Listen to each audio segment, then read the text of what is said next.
Hello बच्चों, welcome to Study Wizard C. My name is Moushumi Das. आज के इस वीडियो में बच्चों हम करने वाले हैं pairs of linear equations in two variables के एक्सरसाइज 3.1 का क्वेश्चन नंबर 6।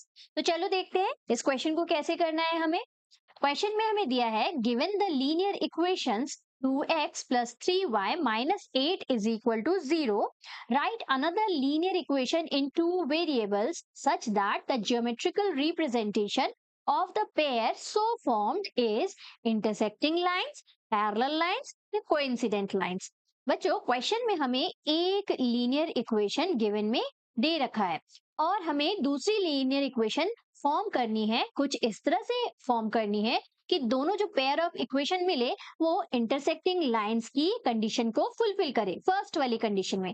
सेकंड वाले में इस तरह से हमें दूसरी इक्वेशन को बनाना है जो कि पैरेलल लाइन की कंडीशन को फुलफिल करे, और इसी तरह से तीसरे कंडीशन में कोइंसिडेंट लाइन की कंडीशन को फुलफिल करने वाली इक्वेशन हमें बनानी है। एक इक्वेशन हमें ऑलरेडी गिवन में दे दी है। कौन सी इक्वेशन दी हुई है?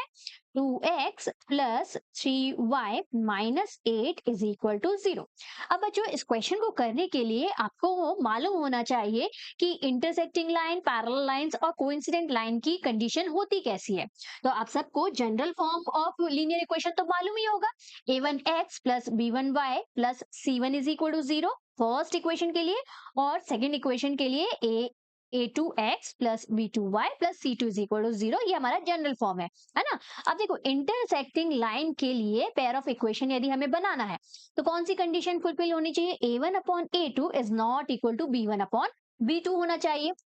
तो इस चीज को आपको लिख लेना है, मेंशन कर देना है कि हमें इंटरसेक्टिंग लाइन की जो कंडीशन होती है वो क्या होती है? We need to get a1 upon a2 not equal to b1 upon b2। कुछ इस तरह से हमें b2, कुछ इस तरह से हमें क्या करना है? सेकेंड पेयर को बनाना है कि हमारा a1 upon a2 b1 upon b2 के इक्वल ना हो। इसके लिए सिंपल है बच्चों, आपको जो भी इक्वेशन दी हुई है ना, गिवन में एक इक्वेशन ऑलरेडी दी होगी, हमें जो गिवन में इक्वेशन दी है उसमें या फिर x का कोएफिशिएंट आप चेंज कर दो या फिर y का कोएफिशिएंट चेंज कर दो। किसी एक का कोएफिशिएंट चेंज कर देने से हमें क्या मिल जाएगा? a1 upon a2 is not equal to b1 upon b2 मिल जाएगा। तो उसके लिए आप या फिर x के कोएफिशिएंट में 2, 3, 4, 5 कुछ भी मल्टीप्लाई कर दो। जैसे एक equation 2x plus 3y minus 8 is equal to 0 है, दूसरे इक्वेशन में मैंने x में 2 को मल्टीप्लाई कर दिया तो इक्वेशन बन जाएगी 4x plus 3y। Rest will be same. 3y minus 8 is equal to 0। अब आप ध्यान से देखो, फर्स्ट इक्वेशन थी हमारी 2x प्लस 3y।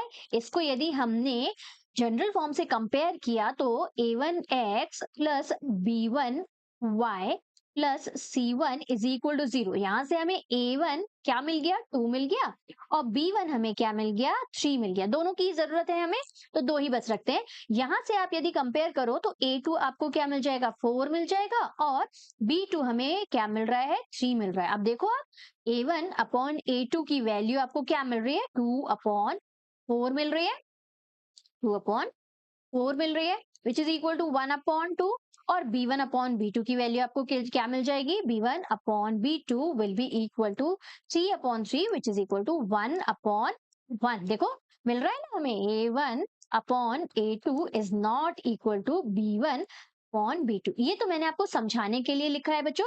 आप थोड़ा सा इसको यदि देखो डिपेंड करता है मार्क्स के ऊपर, ज्यादा नंबर का क्वेश्चन यदि आ रहा है तो आप पूरा करके दिखाओगे, और यदि 1 मार्क का क्वेश्चन है तो you just have to write the equation. Equation कौन सी है हमारी आंसर वाली? ये वाली इक्वेशन है। ठीक, तो फर्स्ट आंसर हमारा ये हो जाएगा 4x प्लस 3y माइनस 8। अच्छा, सिर्फ यही इक्वेशन नहीं, आप कैसे भी इक्वेशन बना सकते हो। 4x की जगह मैंने 2 से मल्टीप्लाई किया था x में, तो आप 3 से मल्टीप्लाई कर सकते हो, 8 से मल्टीप्लाई कर सकते हो। तो यहाँ यदि 8 से मल्टीप्लाई किया होता तो 8 2 16, 8 2 16 x प्लस, अब रेस्ट विल बी सेम। मैंने बोला 16x plus 3y minus 8 is equal to 0। अब आप रेशियो निकाल के देख लेना, आपका a1 upon a2 is not equal to b1 upon b2 ही आएगा। इसी तरह से आप देखो y के कोएफिशिएंट को भी चेंज कर सकते हो। x के कोएफिशिएंट को कांस्टेंट रख दो और y के कोएफिशिएंट को चेंज कर दो तो भी आपको a1 upon a2 is not equal to b1 upon V2 मिल जाएगा। तो याद रखने की इस तरह से आप n नंबर ऑफ इक्वेशंस बना सकते हो। देखो y के कोएफिशिएंट को यदि मैंने चेंज किया 2x एज इट इज रहने दिया प्लस 3y की जगह मैंने 6y कर दिया, 6y minus 8 is equal to 0। अब c को आप चेंज करो नहीं चेंज करो, उससे कोई फर्क ही नहीं पड़ता। हमें किस में कॉन्सेंट्रेट करना है, a1 upon a2 is not equal to b1 upon b2 आ जाना चाहिए भाई। सेकंड इक्वेशन इस तरह से बननी चाहिए, है ना। तो देखो कितने सारे मैंने एग्जांपल बता दिए, ये फर्स्ट एग्जांपल था, ये सेकंड है। आप इस तरह से n नंबर ऑफ एग्जांपल बना सकते हो। ध्यान बस आपको ये रखना है कि एक के कोएफिशिएंट को आपने कांस्टेंट रखना है, दूसरे को चेंज कर देना है, ठीक। या फिर आप x का चेंज करो या फिर y का चेंज करो, आपकी मर्जी, है ना। इस तरह से आप बहुत सारी इक्वेशंस बना सकते हो जो कि इंटरसेक्टिंग लाइन की कंडीशन को फुलफिल कर रही है, ठीक। ये हो गया हमारा इंटरसेक्टिंग लाइन वाला कॉन्सेप्ट। अब सेकंड आ जाते हैं पैरेलल लाइन वाले कॉन्सेप्ट में। हमें क्या मालूम होना चाहिए, पैरेलल लाइन कब होती है, जब a1 अपॉन a2 तो b1 अपॉन b2 के इक्वल होता है, बट थर्ड जो रेशियो होता है c1 अपॉन c2 ये इक्वल नहीं होता। तब आपको समझ जाना चाहिए कि आपको किस नंबर को चेंज करना है। एक जो इक्वेशन है, लेट्स इरेज दिस फर्स्ट, इसको हम पहले इरेज कर देते हैं तो हमारे पास जगह हो जाएगी थोड़ी सी। पैरेलल लाइन की कंडीशन देखो, पैरेलल लाइंस में जो कंडीशन हमें फुलफिल करनी होती है वो क्या होता है, अभी हमने देखा a1 upon a2 is equal to b1 upon b2 तो हो, but not equal to c1 upon c2 होना चाहिए, है ना। तो फर्स्ट इक्वेशन तो हमें ऑलरेडी गिवन में दी है। सेकेंड इक्वेशन हमें बनाना है, और किस तरह से बनाना है, इस तरह से बनाना है कि a1 अपॉन a2 और b1 अपॉन b2 का रेशियो इक्वल हो, लेकिन थर्ड रेशियो से इक्वल ना हो। तो इसके लिए आप क्या करोगे, x का और y का कोएफिशिएंट अनटच्ड रखना है, जैसा है एज इट इज। देखो पहला एग्जांपल देखो, पहला एग्जांपल यदि मैंने लिखा 2x प्लस 3y, इसको हमने कुछ नहीं करना है, इन दोनों को एज इट इज रखना है। लास्ट वाला जो हमारा कांस्टेंट टर्म है उसको चेंज कर देना है। ये -8 है तो इसको मैंने 2 से मल्टीप्लाई करके 16 कर दिया। आप कुछ भी लिख सकते हो, 4 भी लिख सकते थे हम यहाँ पे, है ना। तो भी हमें c1 upon c2 is not equal to a1 upon a2 b1 upon b2 मिल जाता। अब देखो ये हमारा एग्जाम्पल वाला इक्वेशन है ना, सेकेंड इक्वेशन जो हमें बनाना था वो हमने लिखा। इसको आप कंपेयर करो, देखो ये हमें a2x plus b2y plus c2 से कंपेयर करना है ना। यहाँ से आपको a2 क्या मिल रहा है, 2 मिल रहा है, b2 क्या मिल रहा है, ये हमें 3 मिल रहा है, और C2 क्या मिल रहा है, C2 इज इक्वल टू -16। यहाँ भी लिख लेते हैं, अब जरूरत है हमें, क्योंकि C1 क्या है हमारा -8, माइनस भूलना मत, है ना, क्योंकि जनरल फॉर्म में प्लस होता है, ठीक। तो C1 का की वैल्यू -8 है।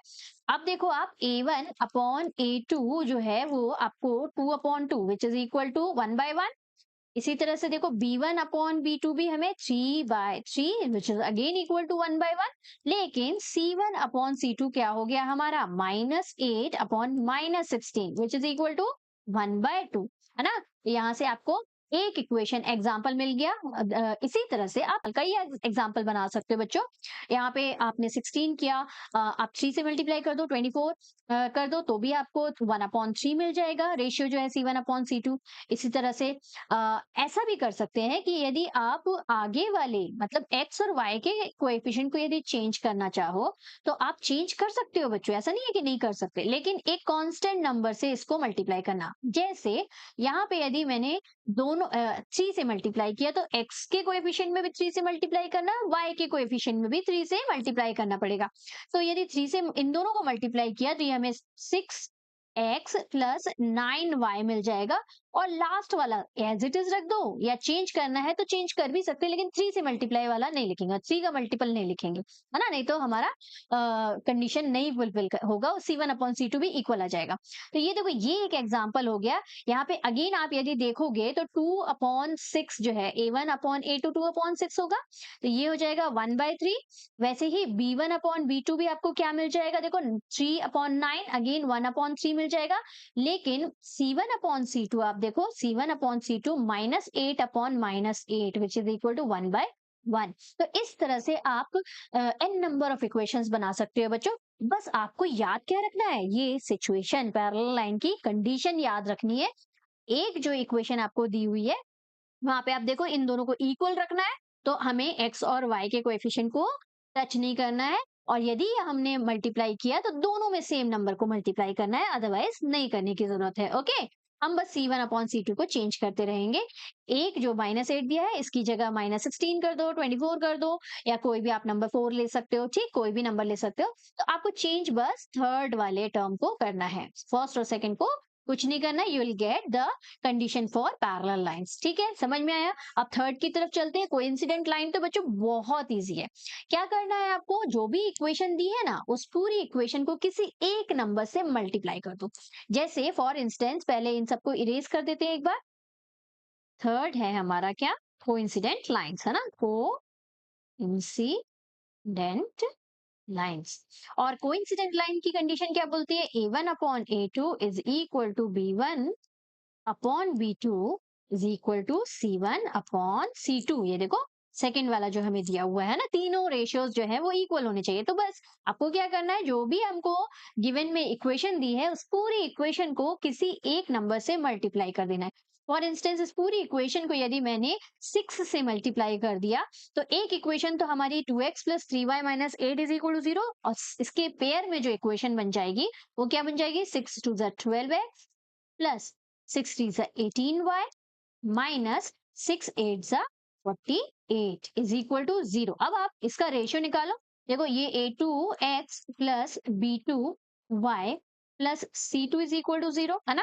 अब कंपेयर करेंगे तो A2 की वैल्यू क्या आई 12, B2 की वैल्यू क्या आ गई 18, और C2 की वैल्यू क्या आ गई -48। रेशियो निकालो। देखो A1 upon A2 is equal to 2 upon 12 which is equal to 1 upon 6।